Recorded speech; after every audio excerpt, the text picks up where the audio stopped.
Hello, welcome if you're new. Welcome back Hey. if you... Hello? Hello. No. Hey. Stop. Okay. Hello? Hello. You're not meant to say hello yet.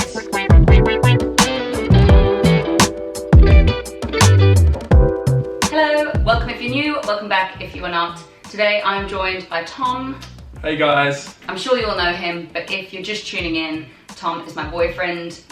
We bought this place together. He's been doing most of the work, admittedly, but I brought him here today, despite him hating being on camera. What are you talking about? I love being on camera. So the purpose of today's video is we have been asked over and over and over again how much everything costs. I think it's people's biggest question, and some people don't like talking about money, but I actually think it's pretty good because when we went into this loft conversion, the figures we were quoted, the amount we thought it was going to cost, you know, it varied so much and we had no idea what we were doing. So I think it's really helpful to share figures. Also to share where we got certain stuff, because Tom's done a hell of a lot of work in finding the cheapest materials possible, or finding the best price for the materials we needed. So hopefully we're giving you what you're looking for. Hopefully if you are planning a loft conversion, this video can be super helpful. So without any further delay, this is all the steps to our shell loft conversion and how much it costs. So, in an effort to keep things short and sweet, I know I have a tendency to ramble. We've got all the things we want to talk about and all of the figures and facts. So we'll jump straight in. If this is the kind of video you're looking for, we'll be doing plenty more of how much things cost, where we've got our materials, etc, etc. And the other videos are following along our little house renovation in East London. So if you did want to follow the journey, please do click the subscribe button now. I upload videos every Wednesday and you can join the shambles that is our house renovation. We'll get there. So firstly, the type of loft conversion and why we went for it. So for context, we have a Victorian style house. That basically means that the main body of the house is full width, and then the kitchen at the back and the bedroom on the first floor are narrower than the full width of the house. That's a pretty standard Victorian layout, so as a result, you've got 3 different types of loft conversions you can do. Number 1, you could just convert the loft into an extra bedroom. That's by not changing anything of the structure outside, just adding some stairs, redoing the joists. Some pros of this is that it's the cheapest loft conversion to do, it's the easiest and quickest loft conversion to do. But some negatives are that you've got reduced head height throughout the entire conversion.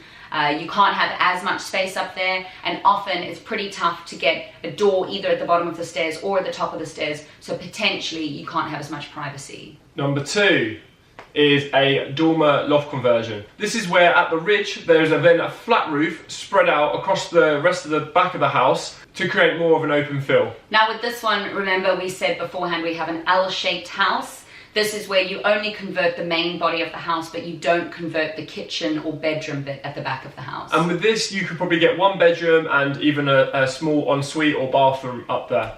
The pros of this, it's still cheaper to do than the full L shape, which we'll describe in a bit. You get a little bit more head height, which is nice, and you can get a bit more of a, as you said, bathroom, bedroom feel, a bit of an ensuite master vibe. Often with the plain conversion we described beforehand, that would be like a kid's playroom or a study, because it's pretty hard for that to become a livable space. And number 3 is an L-shaped rear loft conversion. So this is basically similar to the dormer loft conversion, but then extending out to the back as well with a flat roof. This means you can have 2 bedrooms and a bathroom, and that's what we've done. Or potentially a huge master suite where you have a massive bedroom and a big ensuite. Pros of this, you add the most square footage to your house, therefore the most value to your house, particularly if you're like us and you live in London, where square footage is pretty hard to come by. Other pros, as you said, you can either have an amazing master suite or you can add 2 bedrooms onto your house, which again, from a value perspective is insane. Another benefit is that the vast majority of your loft conversion is at full head height, so it feels a lot more spacious and it feels a lot more like a new story rather than a loft conversion. Negatives, it's a lot more expensive, it's a lot more work, and if you're looking to really create a livable space, you've got to be really hot on your head height, because the last thing you want to do is pump a ton of money into this loft conversion just to discover it feels super cramped and super horrible. We'll go through this in a different video, but that was the exact reason that we got rid of all of our ceilings on the floor below, lowered them a little bit so that we could ensure we have the best head height possible and really making the most of our investment. So that's it for the types of loft conversions. Now you know we went for an L-shaped rear dormer conversion. There's a mouthful. We'll go a bit more into the detail. Now we'll go into why we wanted a loft conversion. I'll keep it short and sweet. We want to live in this house for a few years, but ultimately we probably want to rent it out. We'll see as time goes on. But having 2 extra bedrooms, firstly for us, means a hell of a lot more space, and it means we could potentially rent a bedroom to one of our friends to help out with the mortgage and renovation repayments. And then from a rental perspective, later down the line, if we want to rent the whole house out, a 4-bedroom, 2-bathroom house in London is going to go for a ton more than a 2-bedroom, 1-bathroom. So basically will pay itself off in the long term. Yeah, it's a smart decision to do from an investment perspective. Also, it obviously increases the house value. So a lot of figures we read said a loft conversion can increase your house value from anything from 10 to 30%. We live in London, so we're pretty confident we'll get kind of towards the higher end of the spectrum because, again, square footage is pretty hard to come by. Yeah, so that's why we wanted to do a loft conversion. A bit of a teaser, it's definitely the most expensive part of our house conversion by far, and we're going to be paying it off for a pretty significant amount of time. But as Tom said, it's going to pay itself back in the long term, and it's a smart move to do for now.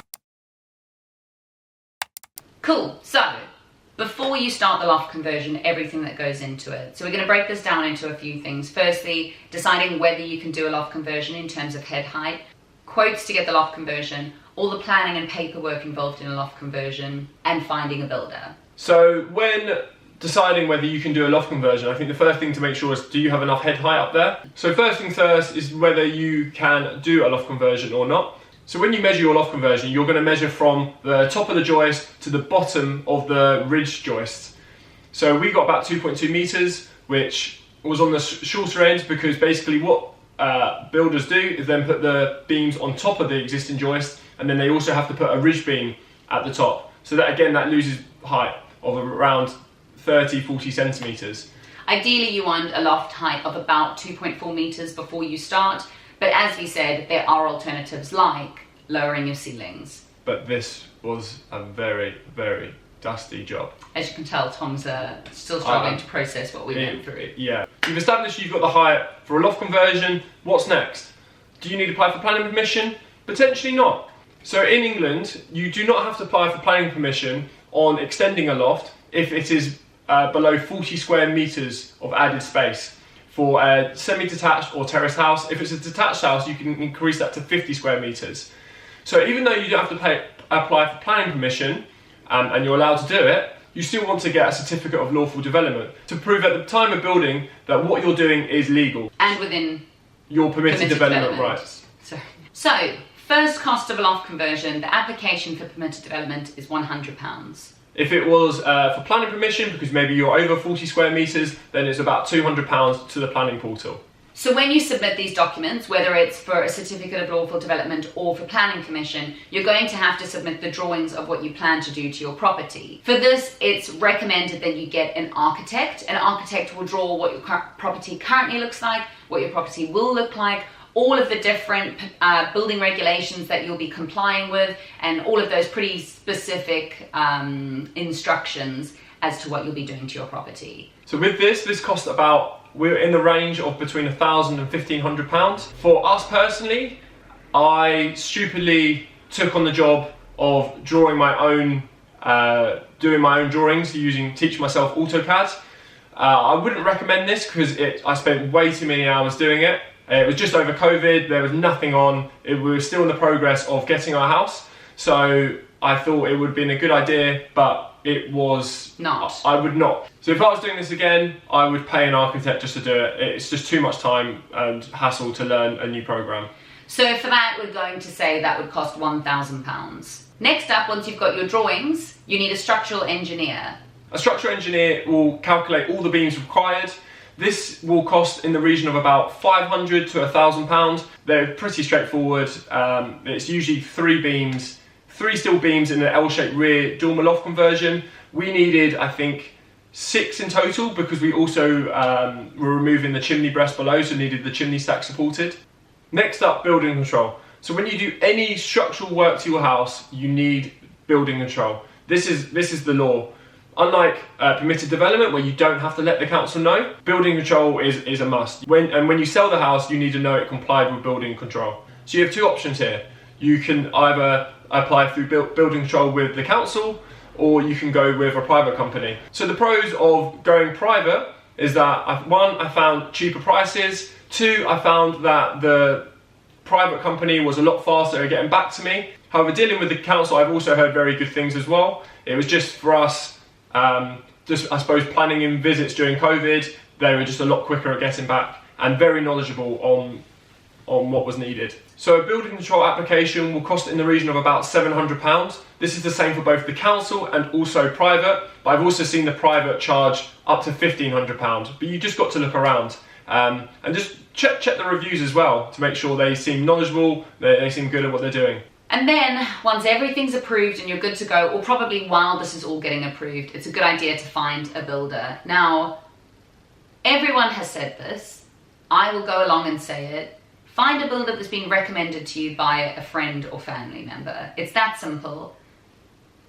Go with someone you know, go with someone you trust, right? It's the golden rule. However, we don't know anyone who owns a house in London, who has done up a house in London, so we didn't have that as an option. As a result, we had to find some other ways of getting a builder, and as a result, we went through mybuilder.com. So I'm sure you're familiar with it. If you're not, it's a website that helps you look for builder or tradesmen. You are able to review, you're able to see other people's reviews, you're able to filter by the job that you want done. So we basically just put up an advertisement for a loft conversion. We said exactly what we wanted done, and we started getting some quotes. So when we went to builders, we asked for 2 different quotes. Number 1 was a first fix quote, and number 2 was a full loft conversion quote. Now, a shell conversion, believe it or not, is when they simply build the shell. So they do all the structural work, they build the structure, they tile the outside. So what you're left with is a completely empty, watertight shell of a loft. Just to describe what they cover, it's usually the steel beams being installed, construction of the dormer, tiling of the new dormer, a finished flat roof, all external windows and doors, construction and fitting of the staircase, and removal of all the debris at the end of the job. And that's pretty much here or there what we got with our quote. For the shell conversion, we got quotes from £8,000 to £100,000. And for a finished loft conversion, we got quotes from £40,000 to £150,000. I hope this helps detail just how confusing it is when you're trying to work out how much your loft conversion is going to cost. Hence why we're wanting to make this video.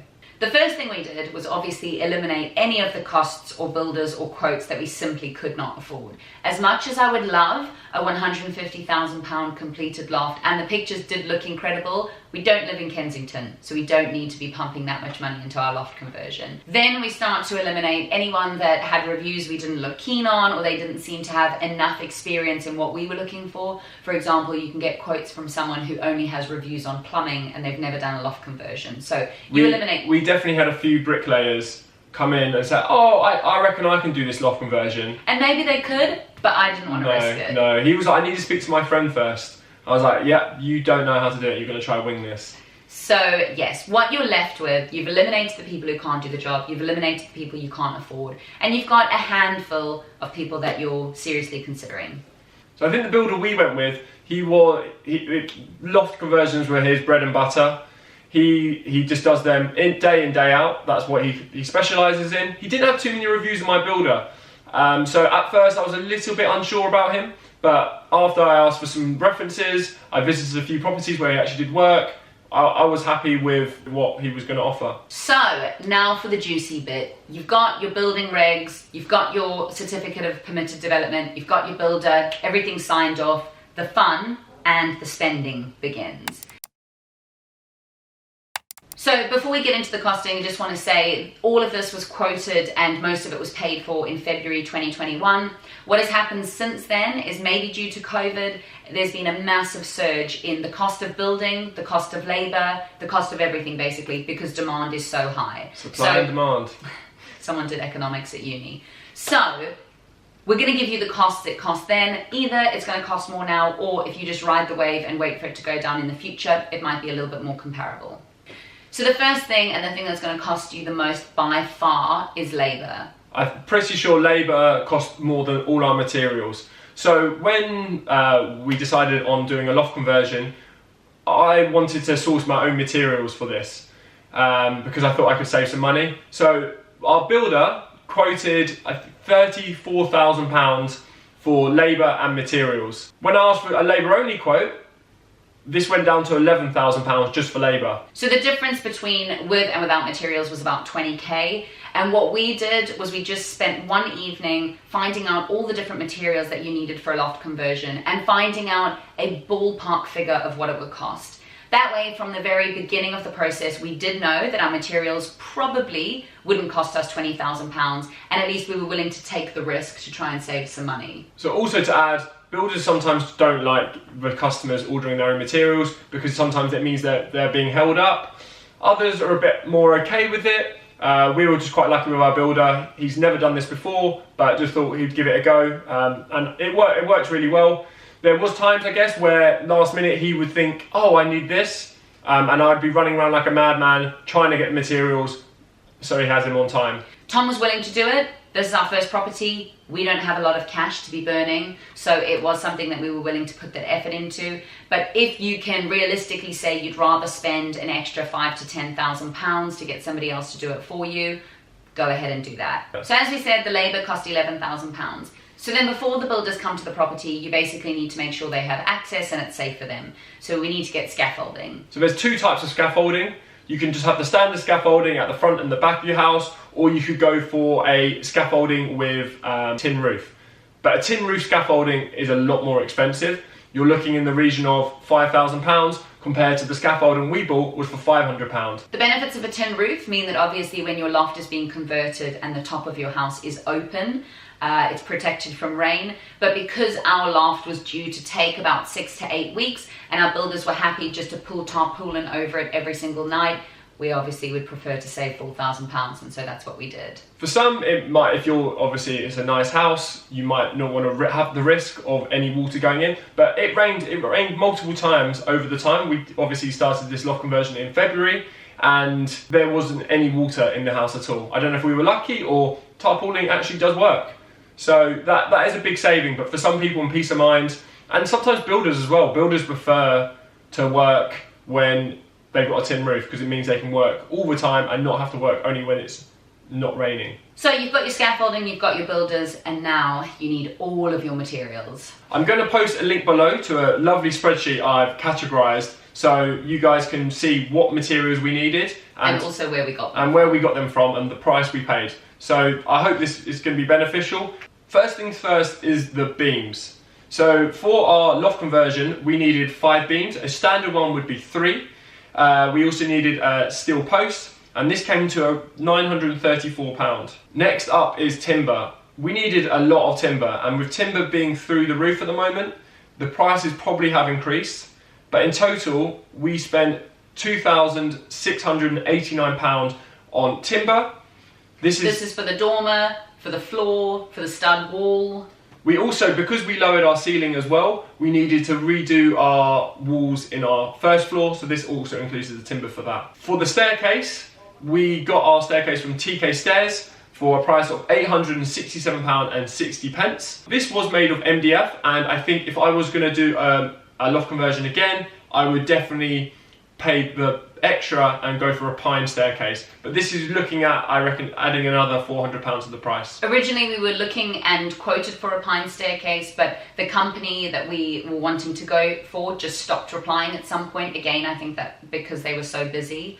And we tried to get through to them, and basically time was of the essence. The builder was coming, and so we just had to go with a company that could get us a staircase ASAP. But we saved, in the process of that, £800 by going with this cheaper company. In terms of roofing, there's a number of things you need, like the lead, you need roof soakers, you need the felt, you need the membrane, you need tiles, etc, etc. It's all on this list, but we spent a total of £1,733. In terms of windows, We've got the Velux windows, we had the Velux flashing, we needed the 3 UPVC windows, and then also the skylight.